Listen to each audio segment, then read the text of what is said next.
Ecclesiastes, one of the most neglected books in the Bible. This was J.I. Packer's favorite book in the Bible. It's one of my favorites, maybe one of yours too. So, hope for a weary church. The last time I didn't feel tired, I think was late 1970s. Because we all know that's the way life is, isn't it? Very demanding. And it's not as though at the moment of conversion, we get this infusion of positive energy that we then run on for the rest of our lives, but rather, moment by moment, the Lord visits our hearts with fresh energy, and he puts new strength into our legs to run the race. I'm struck in 2 Timothy chapter 4, the Apostle Paul said, "But the Lord stood by me and strengthened me." Now, this was when he was standing before Caesar, the most powerful man in the world, there in the court in imperial Rome, giving an account, defending his life, and he's in chains, and there's Caesar maybe 10, 15 feet away on his throne, and soldiers and senators and hangers-on. Paul's all by himself, giving an account. His life is at stake. And suddenly he feels this unseen arm around his shoulder. Give him a squeeze, and he senses this voice saying to him, "Hey, you're doing so well. You just keep going." The Lord stood by me, like to my immediate right, and strengthened me. And the reason that's in the Bible is that is for all of us. So we can go through this life, this draining, demanding, exhausting life, moment by moment, saying, "Lord, I need strength right now." And he's fine with that. The risen Christ above, at this moment, right now, is energized. He is not tired. And he is not tired of you. Now, I am a pastor, but also an introvert, and when I see a high-maintenance sinner walking toward me, I'm looking out, I'm smiling on the outside, but I'm looking out my peripheral vision for an exit strategy. How do I get out of this? How can I keep this as brief as possible? Why? Because I feel inadequate. And I just come from 5 other conversations. And the risen Christ isn't thinking, "Ray, really? Get it together, dude." He's saying, "I am so here for you and for you."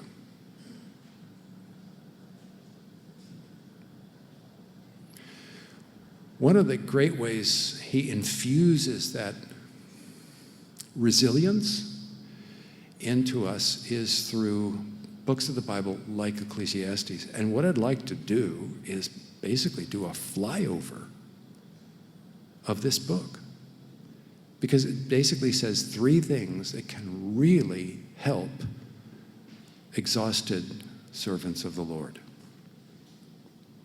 So let's look at chapter 1, and let me just read. I'll read verses 1 through 11. The words of the preacher, the son of David, king in Jerusalem. Futility of futilities, says the preacher. Futility of futilities. All is futility. What does man gain by all the toil at which he toils under the sun? A generation goes and a generation comes, but the earth remains forever. The sun rises and the sun goes down and hastens to the place where it rises. The wind blows to the south and goes around to the north. Around and around goes the wind, and on its circuits the wind returns.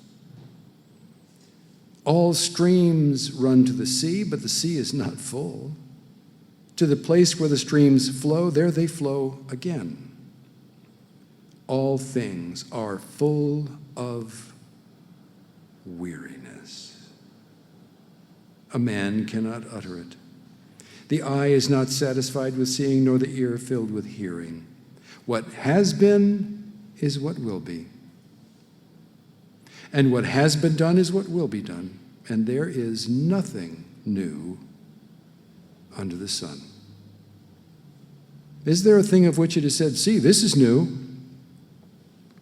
It has been already in the ages before us. There is no remembrance of former things, nor will there be any remembrance of later things yet to be among those who come after. This is God's word.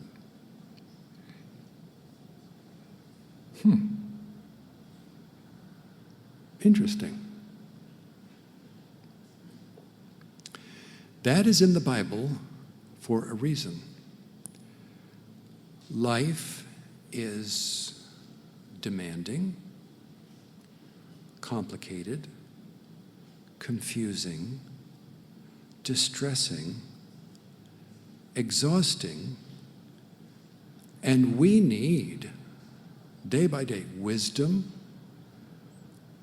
hope, buoyancy, insight,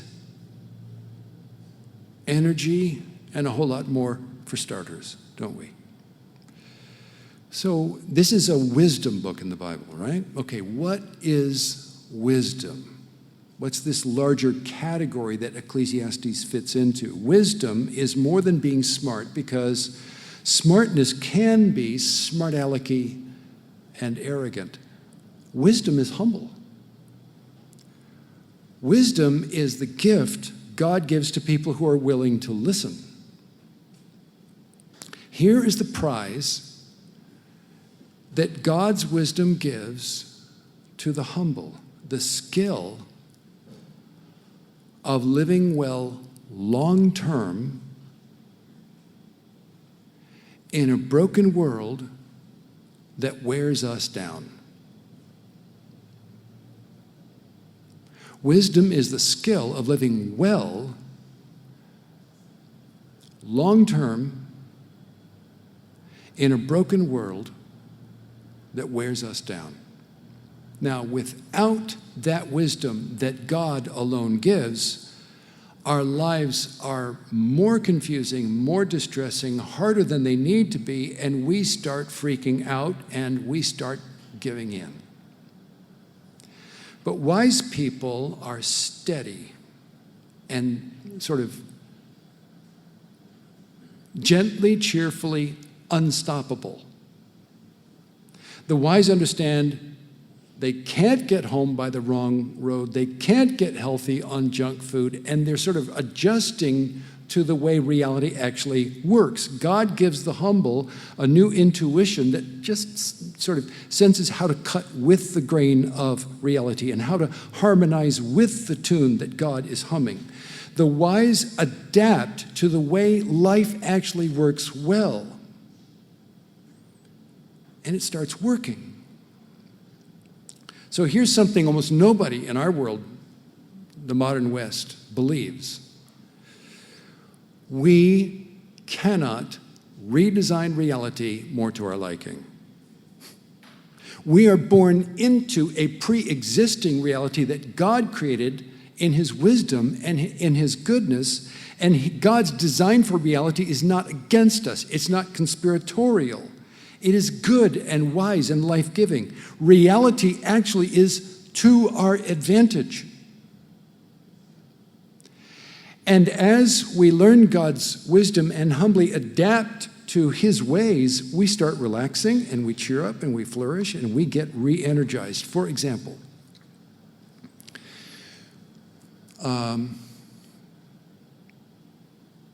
obvious example, our sexuality. we can live in wise sexuality, or we can live in foolish sexuality. And foolish sexuality is like taking my iPhone, which is this brilliant communications technology. I remember when the guys in the summer of 1969 went to the moon. I was watching it on TV. I walked outside my home in Pasadena, California, looked up and there was about a quarter moon. I thought, those guys are up there right now. This is amazing. I have in my hand every day communications technology probably superior to what got them to the moon and back. That's amazing. But if I take my iPhone and I use my iPhone to hammer nails, I will break my iPhone because that's just not what an iPhone is for. It can't work.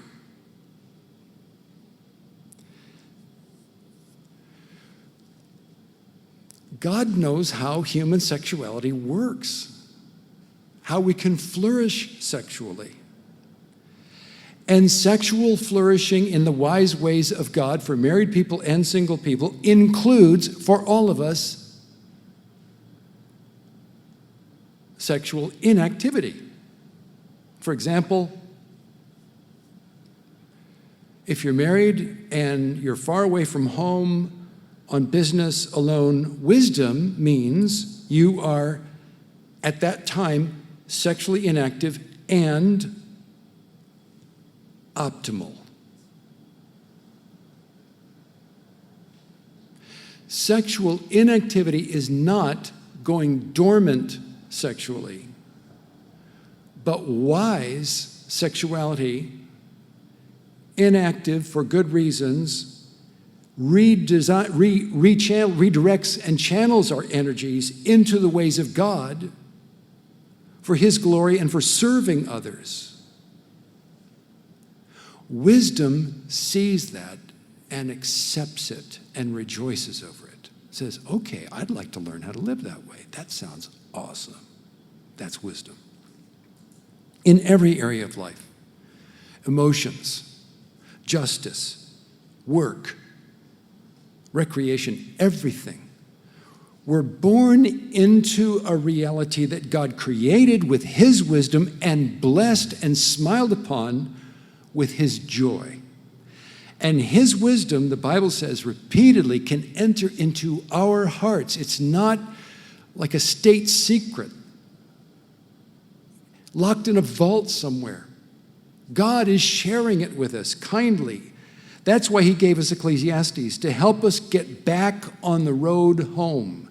And that's why He gave us all the wisdom books of the Bible. So we become growing people,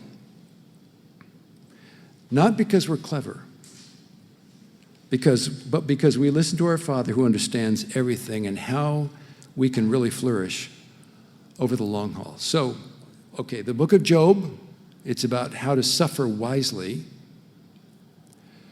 Proverbs, it's about the details of everyday life, how to navigate those wisely. Song of Solomon is about romance.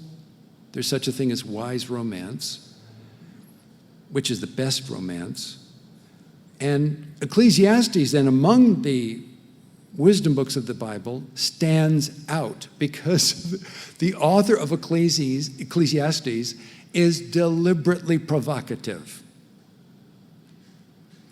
He enjoys unsettling us because he wants to shake us from our defunct ideas that are wearing us out and lead us into new insights that can lift us up. And I want to highlight the three primary messages or themes that unfold in this whole book of Ecclesiastes. My goal is we'll walk out of our time together today feeling encouraged, feeling confident, less frustrated, more cheerful. So that's how we keep going. Theme number one.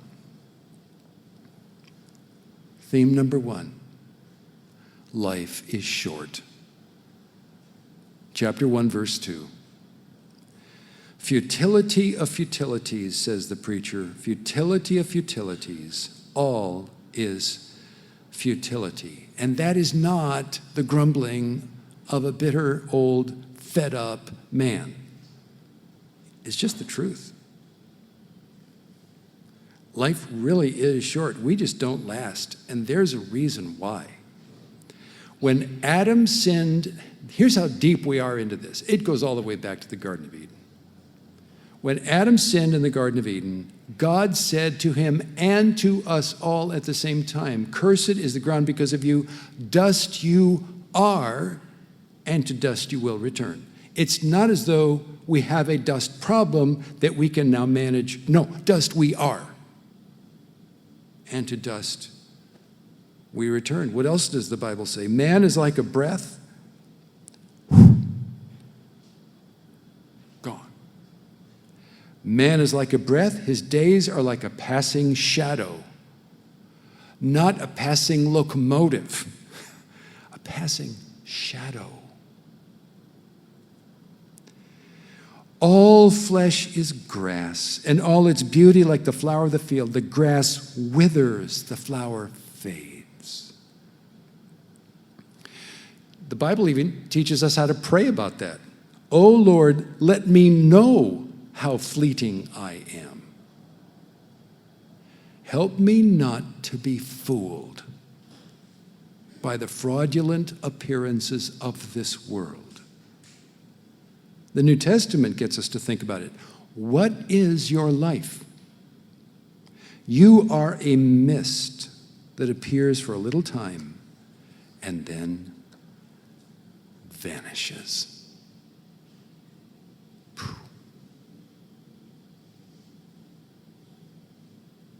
We actually have to get in our cars and drive down to church on a Saturday morning to be told that, because nobody else is going to tell us that today. It's just true.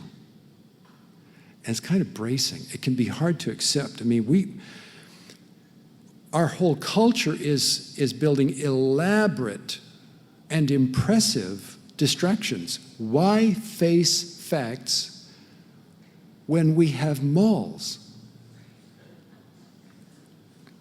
But this verse is in the Bible not to make us hate life and give up. It's in the Bible to help us look past the false appearances and connect with reality. What do we start seeing when we're really connecting with reality? Just this.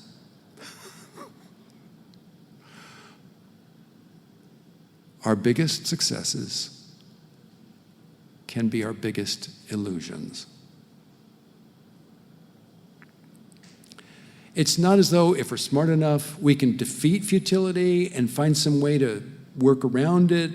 You know, the other people, they're not as smart. They get caught in this. They get stuck and mired in it. They don't figure it out. But we could, we're smarter. No.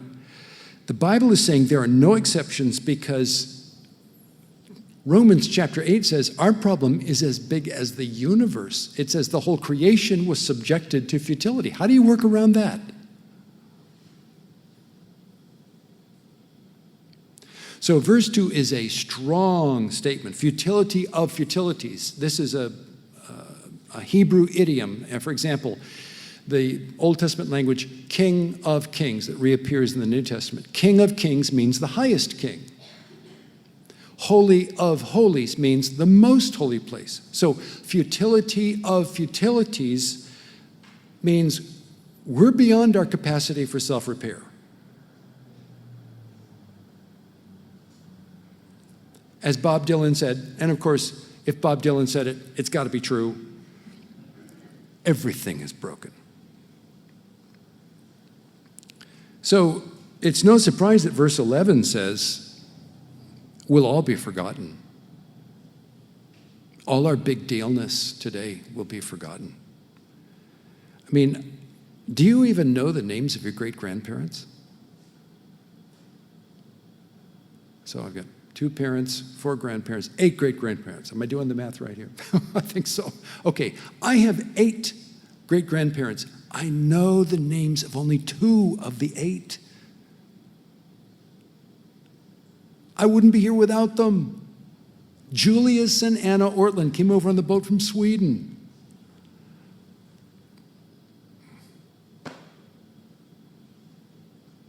My great-grandchildren. I'm going to be forgotten, and quickly. So will you. Life is short. So it gets us thinking,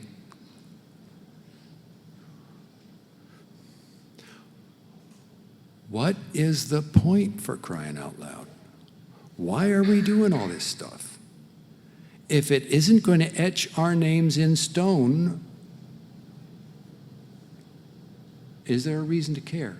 Yes, there is, but we're not ready to appreciate it until we've seen all the false reasons for caring fall away. For example, here's a photograph from my study at home. That is actually in London, the National. Here we go. Now, I love my study with my Wyoming antelope up on the wall. Okay, do you see, about in the center, over on the far wall, there's a letter B? Do you see that? A green B and a yellow frame? Okay. That's my high school football letter. Blair High School, Pasadena, California, Foothill League champs, 1966. And you have never heard of that before. And I'm sure this will be the last time in your life you ever will hear about it, because nobody cares. And yet it means something to me. I had it framed. And there's the little, just above the B is a patch that I had on my, other Foothill League champs. In 1967, they came back and did it all again and totally forgot about 1966. So our big dealness lasted about 1 year.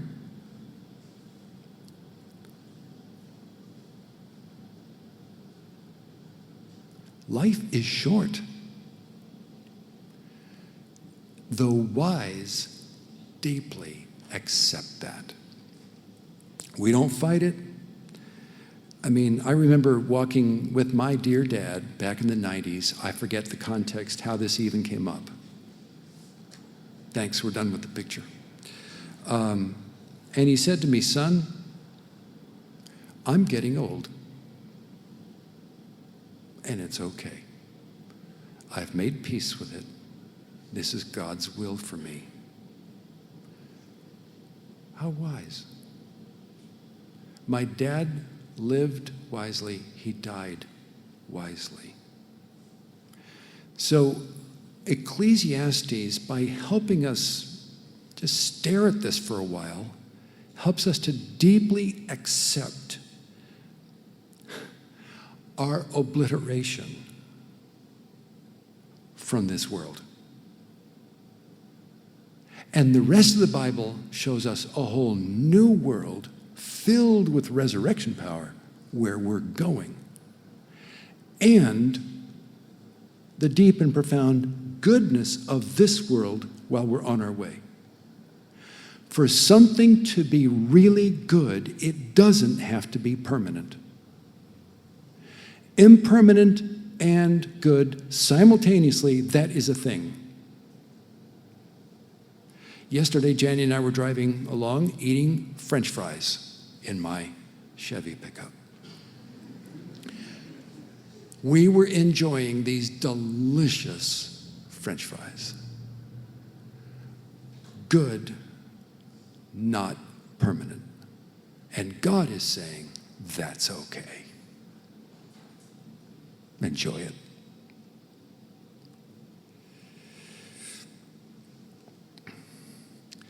What exhausts us is not the expenditure of effort.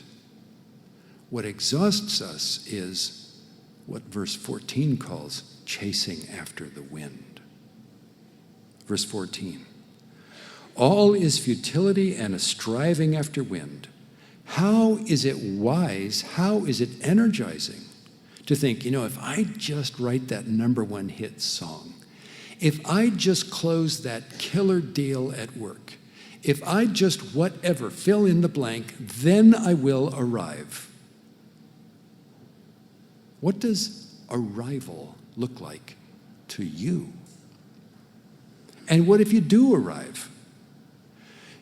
If you do, you'll only find that you're just as unarrived then as you were now. So our successes are going to slip through our fingers, our records are going to be broken, our empires are going to be dissolved, no one will even remember. That doesn't mean life is not worth living. It does mean fantasy is not worth pursuing. Life is short, but that doesn't mean we quit.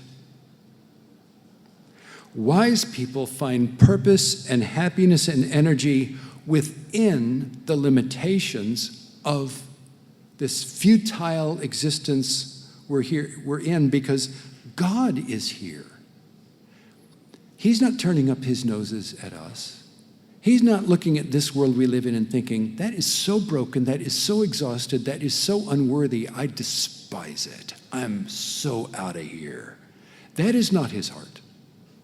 He entered into this world with us. He walked the same path we're walking right now. He died.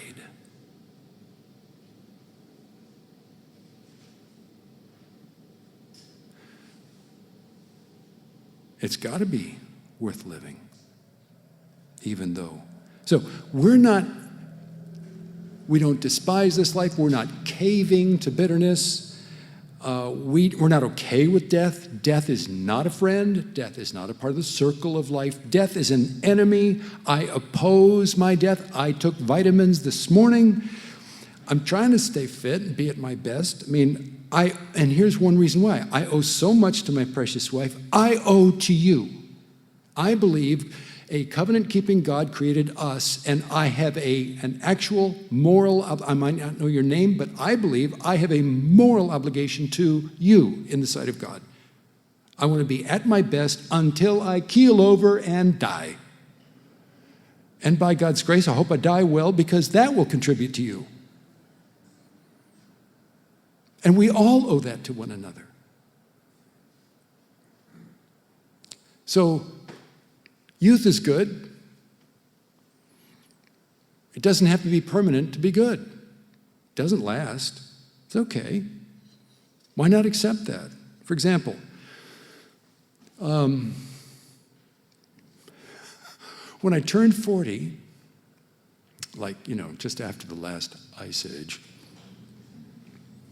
I think it finally hit me that high school senior me that I had been trying to be all those years, it finally hit me that me was gone permanently. Good riddance. There's nothing wrong with being a high school senior. It's great. It's a blast. But if I try to hang on to that as if that were the real me, I will ruin my life. Because now, I was a moron. When I turned 40, there's some wisdom entering into my life. There's some beauty. I've got a wife, I've got kids, this is amazing. God's blessing is upon me. I am more rich. I am more heavily invested in now. I've got more to give. Guys, you don't need to go back and try to recapture high school you to prove that you still have what it takes. You don't. It's over, and everything is better. You matter more than ever.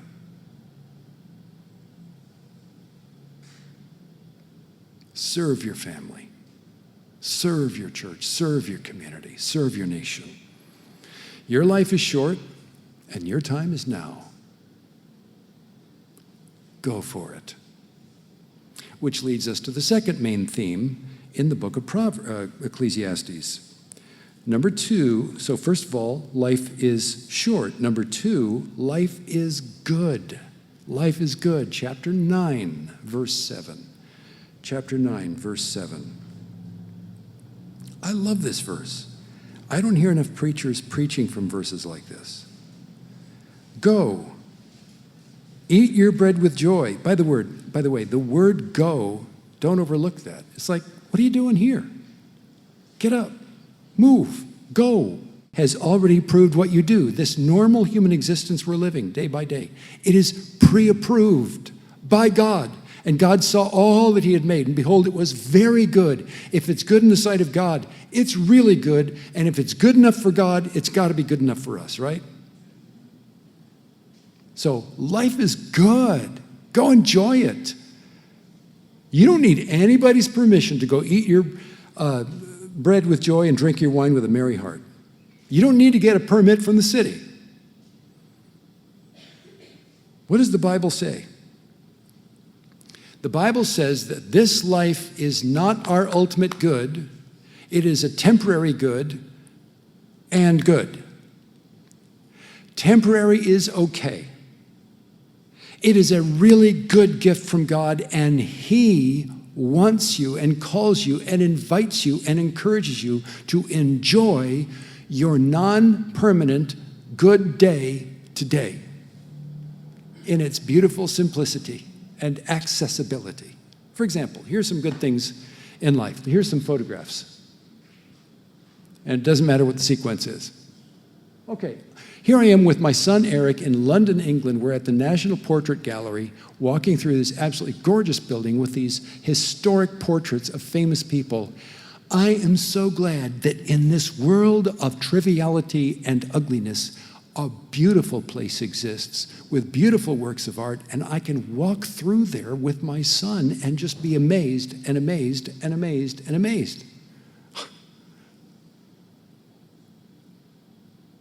That is of God. Why not enjoy it? My goodness, I can't wait to go back. Here's another one. Oh, the lady on the swing? Yes. This is my precious wife, a grandmother. 2 months away from being 70 years old, on the swing, having a blast with her grandchildren. And I have one question about that. For crying out loud, why not?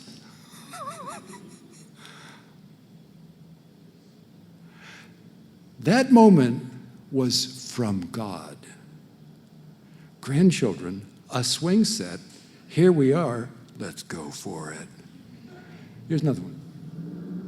Oh, friends, my brother pastors at Emmanuel Church. How on earth did I end up in that picture? I don't deserve it. To be with men of honor, men of integrity, men of faith.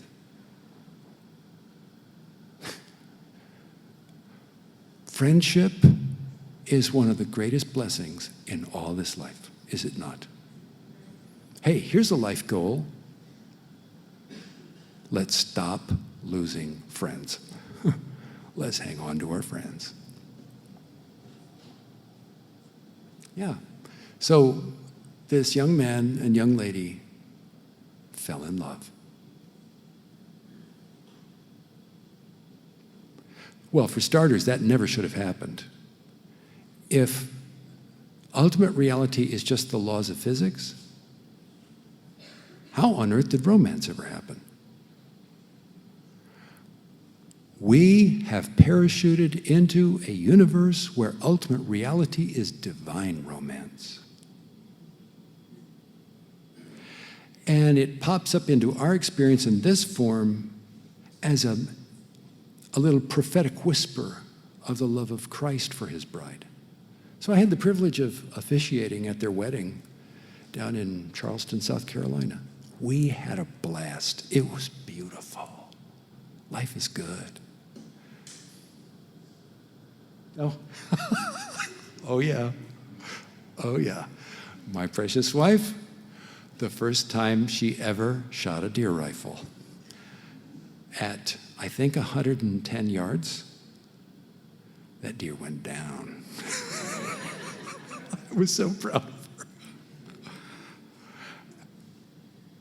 I remember the moment. This was like 10 years ago, down in Georgia. We were in this two-person stand. And a doe walks out on the other side of the field at the tree line, and Janny's got this 270 Winchester short magnum. This thing is a cannon. And I'm thinking she'll go, "Oh, Ray, what do I do now?" "Oh, no. Boom, with authority." Way to go, Janny. And okay, here I am right now at this moment, reliving that moment and just enjoying it all over again. How kind of God to give us ridiculously happy memories. Is there pain? Yes. Betrayal? Yes. Heartache? Yes. But that's not the whole of life. Are there any more? Oh. Yeah. I have the most adorable doggie. Her name is Nixie. She is a black Labrador retriever, and she adores me. Of course. And, I mean, you have dogs. Why did God give us dogs, for crying out loud? I mean, it's not as though, I'm guessing, if he had withheld the creation of dogs, that the planets would spin out of alignment and the whole universe would sort of implode and everything would fall apart. I think he thought of dogs and he looked at us and he said, "They will love this."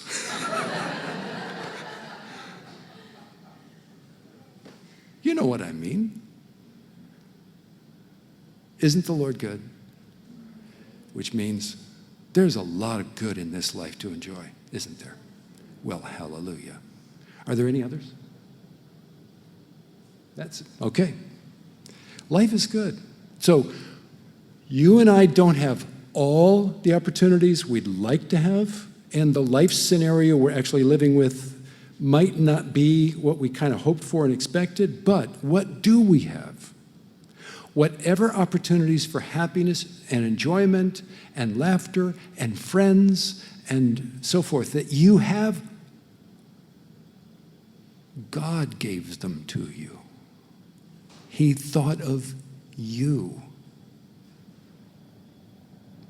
And he opened his hand and gave good things to you. And he wants you to enjoy it. So your actual life right now today is where God's grace is coming down moment by moment. We don't need some crazy ideal dream life. We don't need to win the lottery or go on Wheel of Fortune. Just this life we have today. It may not be grandiose. You know, bread and wine in the verse here, that's simple. Simple things are good things, and they're from the hand of God. Dorothy Sayers was a friend of C.S. Lewis, and she helped us see that joy is a big part of moral character and long-range sustainability. She said, in the world it is called tolerance, but in hell it is called despair. The sin that believes in nothing, cares for nothing, seeks to know nothing, interferes with nothing, enjoys nothing, hates nothing, finds purpose in nothing, lives for nothing, and remains alive because there is nothing for which it will die. That is not where Ecclesiastes takes us. Ecclesiastes goes the opposite direction and says this life is short, but this life is good. Enjoy it. Don't put your hopes in this world in such a way that your heart will get broken. But don't protect your heart in a foolish way such that you fail to enjoy the moment God is giving you. Go for it. Your time is now.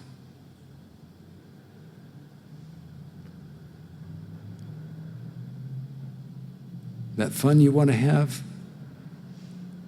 that is lawful and right in the eyes of God, go get it and give him thanks and praise. Life is short, life is good. Thirdly, let's prepare to meet God. Let's prepare to meet God. Chapter 12, verse 13. Chapter 12, verse 13. The end of the matter, all has been heard.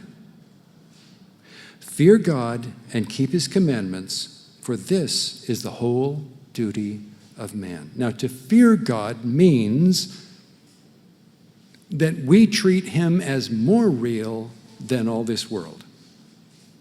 And nothing in this world can defeat him, and no passing joy can compare with him. He's not asking us to deserve the gifts of his life. He is asking us to look to him beyond all this life. And to keep his commandments means we start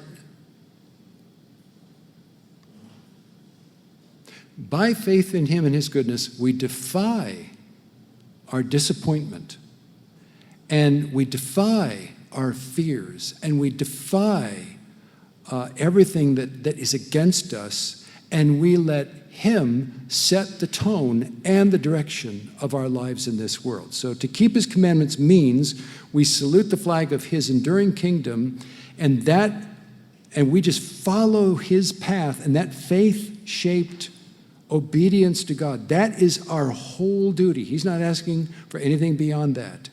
So we can let everything else go, look to him, and move his way, being utterly realistic about this life and fully joyful for everything he gives along the way. And looking out beyond this life and beyond this world, we want to get ready to meet the Lord. Verse 14. For God will bring every deed into judgment with every secret thing, whether good or evil. So, by the way, this judgment is not condemnation. This judgment is evaluation, because it says whether good or evil. So the New Testament is very clear. We will all appear before the judgment seat of Christ and give an account for the deeds done in the body, whether good or evil.